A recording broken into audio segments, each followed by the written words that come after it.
Les nuits étaient redevenues plus sombres, plus épaisses, pas à cause de l'électricité, mais parce que l'air lui-même semblait chargé d'un silence menaçant. Le capitaine Traoré, lui, n'attendait plus de preuves.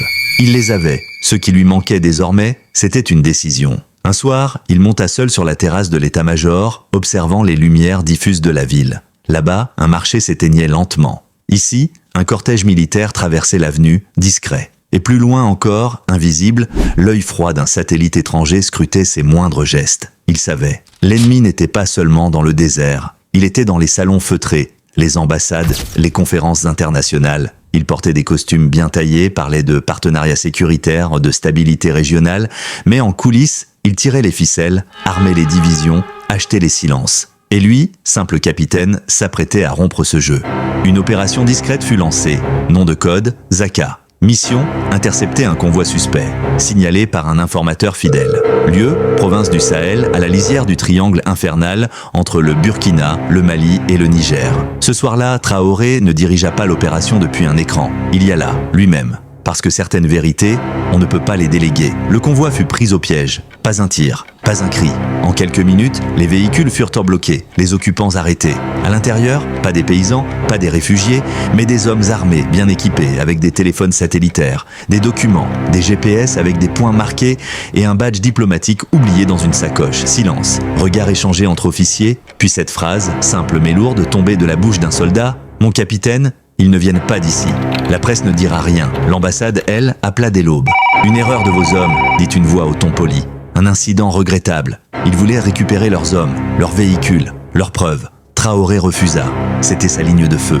Il venait de la franchir. Et il savait que de l'autre côté, il n'y aurait plus de retour possible. Le vent du Sahel ne portait plus que le bruit d'une vérité nue. Celle que l'on tait, que l'on enterre, mais qui finit toujours par remonter à la surface. Comme une mine oubliée, enfouie sous des promesses. Au retour de l'opération Zaka, le silence dans le blindé de Traoré était plus pesant que le sable qui collait au pare-brise.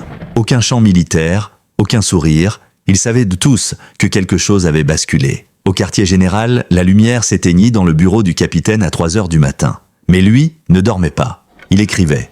Pas un rapport militaire, pas une note de service, une lettre, une déclaration, pas encore publique, mais prête. Prête à être lue par un peuple trop longtemps trahi.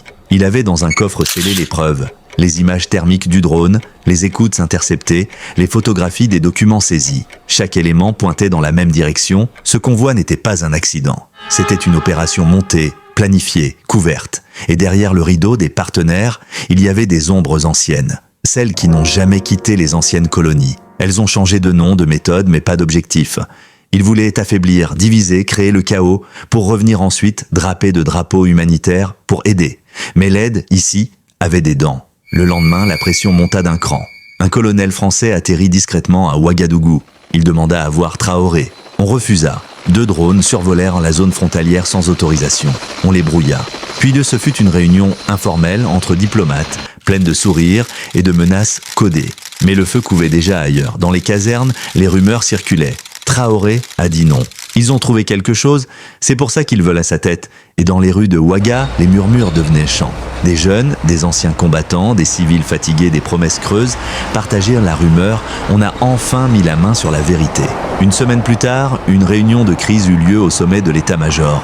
Certains généraux étaient nerveux, d'autres, plus prudents, tentèrent de temporiser. Mais au fond de la salle, le capitaine Traoré se leva, calme, uniforme sobre, regard droit. Il posa un dossier sur la table, classé, complet, irréfutable. Voici ce que nous avons saisi, voici ce que nous avons compris, et voici ce que je propose. Silence. Puis cette phrase tombait comme une lame. Si nous ne faisons rien, demain ce sera nous les traîtres. Ce soir-là, le capitaine rentra chez lui plus tard que d'habitude. Dans sa cour, un vieil arbre balayé par le vent. Un enfant du voisinage jouait avec une maquette en bois de pick-up militaire. Traoré s'accroupit, le regarda. « Tu sais ce que c'est » demanda-t-il. « C'est pour combattre les bandits. » Le capitaine sourit, doucement, puis se releva. Il savait que la 3e partie commençait maintenant. Ce ne serait plus une opération discrète. Ce serait un acte de souveraineté. Et peut-être le début d'une rupture historique. Et au petit matin, un message court fut transmis à tous les postes de commandement du pays. Codé, concis, sans ambiguïté, mobilisation discrète,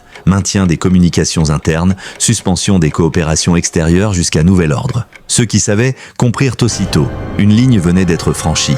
Et cette fois, ce n'était plus un jeu diplomatique. À la caserne de Pau, les hommes s'alignaient dans la cour principale. Les chefs de section lisèrent leurs ordres dans un silence troué par les appels internes. Des batteries d'équipement furent déplacées, des munitions comptées, redistribuées. À la radio, des fréquences inhabituelles commencèrent à bourdonner. Et sur le visage de certains commandants, un mélange rare, la peur et l'engagement. Traoré, lui, était déjà en route. Son 4x4 glissait sur une route secondaire entre les reliefs caillouteux du nord. À ses côtés, un ancien compagnon d'armes, un vétéran au regard taiseux. Il ne parlait presque pas. Le moteur ronronnait ravalé par les bourrasques du vent. Au loin, les collines se dessinaient sous un ciel d'encre. Il reçut un appel. Il écouta, sourcils froncés, puis répondit par une simple question. On lui confirma, il ne dit rien de plus. L'appel fut coupé et la radio interne grésilla avant de relayer une série d'ordres codés. Le plan était en marche. Pendant ce temps, à Ouagadougou, des véhicules non identifiés stationnaient près des ambassades. Des hommes en civil observaient les mouvements autour de certains ministères. Dans une villa, une réunion improvisée se tenait entre deux hauts fonctionnaires et un conseiller étranger. On parlait bas, on sortait des documents, on mentionnait des noms. Celui de Traoré revenait. Encore et encore, mais la ville ne dormait pas.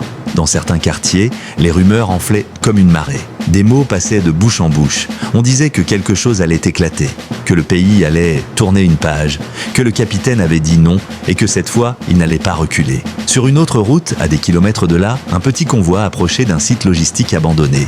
À l'intérieur, des agents de renseignement burkinabés déployaient en silence des capteurs et des caméras à vision étendue. L'un d'eux, jeune, nerveux, buta sur une caisse marquée de symboles étrangers. Il recula instinctivement. Le chef d'équipe jeta un œil rapide, puis murmura un code à l'oreillette. Confirmation. Matériel militaire non déclaré. D'origine extérieure. À Ouaga, dans les couloirs du pouvoir, les lignes téléphoniques saturaient. Des alarmes internes furent déclenchées dans certains postes clés. Un général loyaliste fut convoqué d'urgence. Un autre, plus compromis, disparut quelques heures. Certains comprenaient qu'un basculement était en cours, mais personne ne savait jusqu'où Traoré était prêt à aller. Dans son véhicule, le capitaine relisait un plan manuscrit.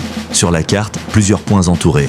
Il ferma les yeux un instant. Lorsqu'il les rouvrit, son regard était plus ferme encore. Le crépuscule tombait, ils approchèrent du site de Baligué, un entrepôt désaffecté censé ne plus avoir d'utilité stratégique.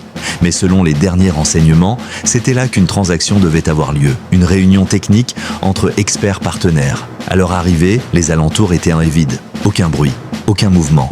Traoré ordonna la mise en place du périmètre. Des hommes se déployèrent, vérifièrent les angles, testèrent les communications. L'un d'eux, en s'approchant de la façade, trouva une ouverture mal dissimulée. Il fit signe. Deux autres soldats le rejoignirent. Ils entrèrent. À l'intérieur, les odeurs d'huile, de moisissure et de poussière se mêlaient. Une lumière clignotait faiblement. Des câbles serpentaient le long du mur. Et dans une pièce du fond, un générateur ronronnait alimentant un poste de commandement mobile, des documents, des transmissions en cours, des ordinateurs encore connectés et sur un écran, une image, un schéma de la région de l'Est avec plusieurs zones marquées en rouge, le plan d'occupation progressive d'un territoire.